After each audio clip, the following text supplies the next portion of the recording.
ஒரு சில வருடங்களுக்கு முன்னாடி பார்த்தீங்கன்னா, நடிகை எல்லாம் உங்களுக்கு கிள்ளுக்கிறையா அப்படின்னு வந்து ஸ்ரீபிரியா ஒரு காரசாரமான ஒரு பேட்டி ஒன்று கொடுத்துருந்தாங்க. அது ஒரு 30 வருஷத்துக்கு முன்னாடி. அதுக்கான காரணம் என்ன, ரொம்ப காரசாரமான பேட்டி. அதற்கான காரணம் என்னென்னா, தொடர்ந்து நடிகைகள் பற்றி அந்த சமயத்தில் பிரிண்ட் மீடியாவில் எழுதப்பட்ட விஷயங்கள், அப்புறமா வந்த தொடர்கள், கிசுகிசுக்கள் இதெல்லாம் ஒன்றா சேர்த்து கொந்தளித்து அவங்க ஒரு பேட்டியாக அதை கொடுத்துருந்தாங்க. அது அக்கு வேறு ஆணி வேறு மீடியாவை பிரித்து மேய்ஞ்சிருந்தாங்க. அதுக்கு பல பேர் ஆதரவுலாம் கொடுத்துருந்தாங்க. அப்புறம் அந்த மீடியாக்களுடைய வளர்ச்சி இன்றைக்கி எப்படி சோஷியல் மீடியாக்களுடைய வளர்ச்சியெல்லாம் எங்கேயோ போயிடுச்சு. இப்போ வந்து சர்வசாதாரணமாக நடிகைகள் திருப்பி அடிக்க மாட்டார்கள் அப்படின்றதுக்காக பார்த்திங்கன்னா, பல பேர் வந்து பல விஷயங்கள் வந்து பொய்யாவும் புரட்டாவும் வாய்க்கு வந்ததெல்லாம் பேசிக்கிட்டே இருக்கிறாங்க. வந்து அது ரொம்ப ஒரு கண்டிக்கக்கூடிய விஷயம். வந்து ஒரு தனி மனித தாக்குதல், ஒரு தனி மனித விஷயங்களில் வந்து நீங்கள் போய் பேசுகிறதே மிகப்பெரிய தவறான ஒரு விஷயம்.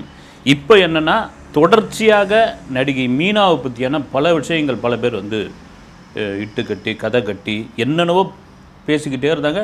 அதில் மிக சமீபமாக இப்போ தான் வந்து டாக்டர் காந்தராஜ் அவருடைய இன்டர்வியூ ஒன்று பார்த்தேன்.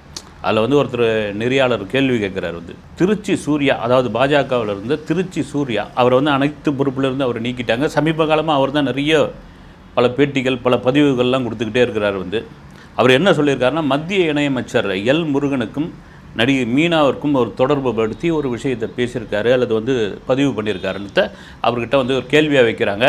அவருக்கு வந்து ஒரு இன்டர்வியூவாக கொடுத்துருக்காரு. அவர் சொல்கிற கருத்து என்னென்னா, அவர் இருந்தால் உனக்கு என்னையா வலிக்குது, இருக்கப்பட்டவன் சரி இது பண்ணுறான், இல்லாதவன் பெருமூச்சு விடுறான் அப்படின்ற மாதிரியான அவருடைய விஷயம் போயிட்டுருக்கு. எனக்கு என்ன வருத்தம்னா, தொடர்ச்சியாக இந்த மீனாவை பற்றியான இந்த விஷயங்கள் அப்படி தொடர்ச்சியாக வந்துக்கிட்டே இருக்குது. வந்து அதுவும் கணவர் இறந்த பிறகு அப்படி விஷயங்கள் ஆளுக்கு ஒவ்வொரு விஷயம் பேசிக்கிட்டே இருக்காங்க. நான் கூட இதை பேசக்கூடாதுன்னு நினச்சேன். நான் இது வரைக்கும் நான் பேசுனதே கிடையாது. பேசக்கூடாதுன்னு நினச்சேன். நான் கட்டாயத்தின் பேரில் பேச வேண்டிய ஒரு நிலைமையாக இருக்குது. இப்போ அவங்க சொன்னாங்கன்னா, நடிகைகள் என்ன கிள்ளுக்கீரையா அப்படின்ற மாதிரி ஒரு விஷயம் இருக்குது இல்லை. சேது படம் வந்த பிறகு சேது படம் ஒரு சூப்பர் டூப்பர் ஹிட்டு, பயங்கரமாக பட்டையை கிளப்பி ஓடிக்கிட்டு இருக்கு. சேதுவில் நடித்த அத்தனை பேரையும் வந்து பேட்டி எடுத்துக்கிட்டு இருக்காங்க. வந்து பார்த்திங்கன்னா, இந்த காணங்கருங்குயில் கச்சேரிக்கு வரவா சாங்கை பாடின கோவை கமலா, அவங்க வெஸ்ட் மாம்பலத்தில் இருந்தாங்க. அவங்கள போய் ஒரு இன்டர்வியூலாம் பண்ண வந்து தொடர்ச்சியாக அந்த நேரம் பல பத்திரிகைகள் அவங்க இன்டர்வியூ பண்ண ஆரம்பித்தாங்க. அந்த பாட்டுக்கு முன்னாடி அவங்க நல்ல பாடகி, அப்படியே வந்து கேபி சுந்தராம்பலை ஜெராக்ஸ் எடுத்த மாதிரிலாம் பாடுவாங்க அவங்க. வந்து அதன் பிறகு பெரிய ஃபேமஸ் ஆனாங்க. நிறைய பேர் அதில் வந்து இதுவானாங்க. அப்போ அந்த படத்தினுடைய கதாநாயகி அபிதா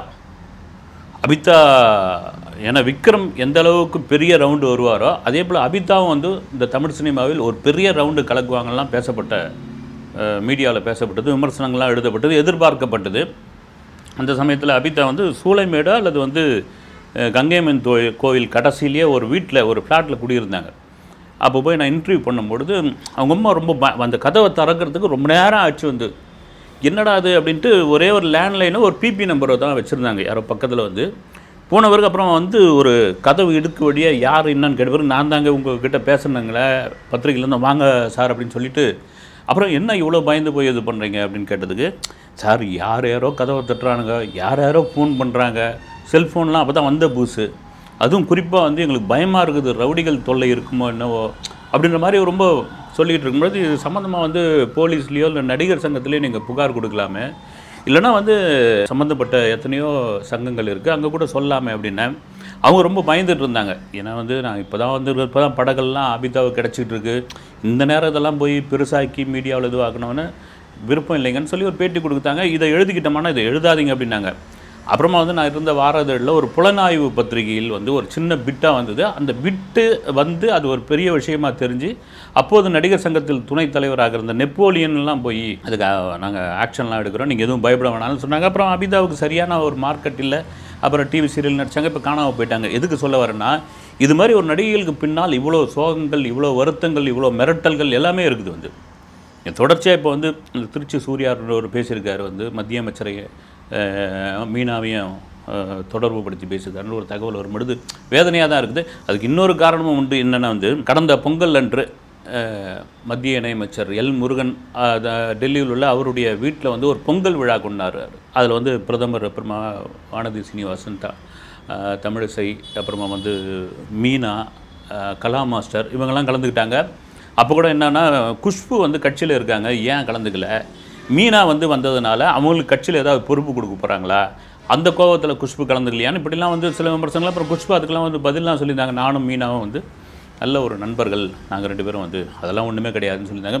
இதுக்கு முன்னாடி வந்து முக்கியமான விஷயம், மீனா வந்து தெரியும் எல்லாருக்கும் வந்து ஒரு சைல்டு ஆர்டிஸ்ட்டாக இருந்து அதன் பிறகு என் ராசாவின் மனசில் படத்தில் நடித்து அந்த படம் பெரிய ஹிட்டாகி அப்புறம் வந்து தமிழ் சினிமாவில் உள்ள முன்னணி ரஜினி, அப்புறமா கமலஹாசன், விஜயகாந்த் முன்னணி நடிகர்கள் கூடலாம் அவங்க நடித்து முடிச்சிட்டாங்க.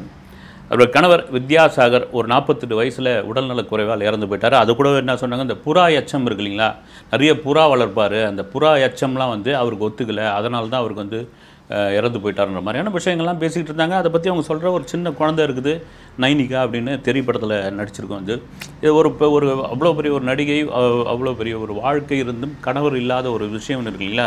ஏறக்குறைய அவங்க வந்து ஒரு மன அழுத்தத்திலும் மன உளைச்சலும் இருந்ததாக கலா மாஸ்டர் கூட ஒரு இன்டர்வியூவில் சொல்லியிருந்தாங்க. நான் தான் மெல்ல மெல்ல கூட்டின்னு வந்து கொஞ்சம் அப்படியே வெளி உலகத்துக்கு பாருமா, ஒரே இடத்துல இருக்கும் ஆகிடாத, ஊர் 1000 சொல்லணும், அதை பற்றிலாம் கவலையே படாத, அதை தூக்கி எரிஞ்சு போய்கிட்டே இருக்கு. நாம் வாழ்க்கையில் சினிமா பிரபலங்கள் சந்திக்காத விஷயங்களா, நாம் கேட்காத விஷயங்களா, இதெல்லாம் கடந்து போய்கிட்டே இருக்கணும் அப்படின்னு சொல்லிட்டு இப்போ தொடர்ச்சியாக வந்து தமிழில் மலையாளத்தில் நடிச்சுக்கிட்டே இருக்காங்க அவங்க வந்து. இதில் இன்னொரு முக்கியமான காரணம் என்னென்னா, ஒரு சில தினங்களுக்கு முன்னாடிலாம் கூட, ஒரு சில தினங்களுக்கு முன்னாடி இல்லை, கொஞ்ச நாளுக்கு முன்னாடி பார்த்திங்கன்னா மீனாவுக்கும் ஒரு விவாகரத்தான ஒரு நடிகருக்கும் திருமணம் அப்படின்ற ஒரு இது வந்து கிளப்பி விட்டாங்க. அவர் பேரை சொல்ல கூட விரும்பலை நான் வந்து, நீங்கள் யாருன்னு தெரியும் வந்து. அது ஒரு பெரிய விஷயமாக மாறி, ஏன்னா அதெல்லாம் ரொம்ப ஓவருங்க. வந்து திருமணம் கொள்ளாதது வந்து மீனாவுடைய விருப்பம். வந்து நீங்கள் யார் இடையில பூந்து வந்து பஞ்சாயத்து பண்ணுறது, நீங்கள் யார் கதை கட்டி விடுறது.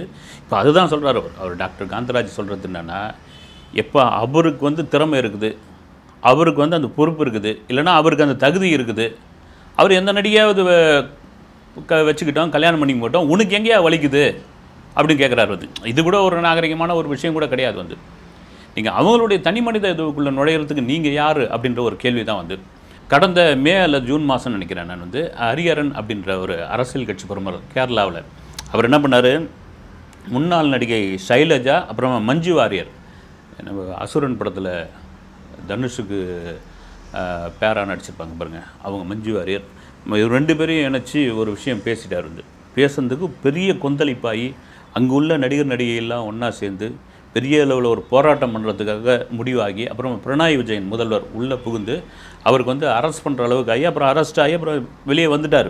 வெளியே வந்த பிறகு அவர் என்ன சொன்னார், அந்த ஹரிஹரன்ற, நானாவது மேடையில் நேராக சொல்லிட்டேன், பின்னாடி எவ்வளோ பேர் பேசிக்கிட்டு இருக்காங்க, ரைட் இந்த வழக்கு நான் சந்திக்கிறேன், ஆனால் பேசுறது தப்பு தான்ற ரேஞ்சில் சொல்லிட்டார். சொல்கிறதுக்கான காரணம் என்னென்னா, இங்கே வந்தது ஒரு நடிகையோ அல்லது சம்மந்தப்பட்டவர்களையோ 2 பேரும் வந்து ஒரு பெரிய இடத்துல பிரபலமாக இருக்கிறாங்க. இவங்க வந்து ஒரு முன்னாள் நடிகை, 2வது கணவரை இழந்தவங்க, அடுத்த கட்டத்துக்காக வந்து வாழ்க்கையை ஒரு சின்ன ஒரு பொண்ணை வச்சுட்ருக்காங்க, அடுத்தடுத்துக்கு அவங்க நகர்ந்து போகணும், அந்த மன உளைச்சலேருந்து வரணும். அவர் பார்த்திங்கன்னா ஒரு பொறுப்பில் உள்ளவர், வந்து ஒரு மத்திய இணையமைச்சராக இருக்கிறாரு, அவருக்கான சில விஷயங்கள்லாம் இருக்குது. நீங்கள் பாட்டுன்னு ஒரு திரியை கொளுத்தி போடுற மாதிரி கொளுத்தி போட்டால் அது எந்த விதத்தில் நியாயம்? வந்து இது பேசுவதற்கு உங்களுக்கு என்ன தகுதி இருக்குது, நீங்கள் பேசுவதற்கு அது யார் காரணம், ஏன் அப்படின்னு தான் நம்மளுடைய கேள்வியாக இருக்கிறது. திரும்பவும் தான், நடிகை என்றால் உங்களுக்கு கில்லுக்கிரையாகி விட்டதா, அவர்கள் எதிர்த்து கில்ல ஆரம்பித்தால் நீங்கள் தாங்குவீர்களா அப்படின்னு தான் என்னுடைய பதிலாக இருக்கிறது. அடுத்த வீடியோவில் சந்திப்போம். நன்றி.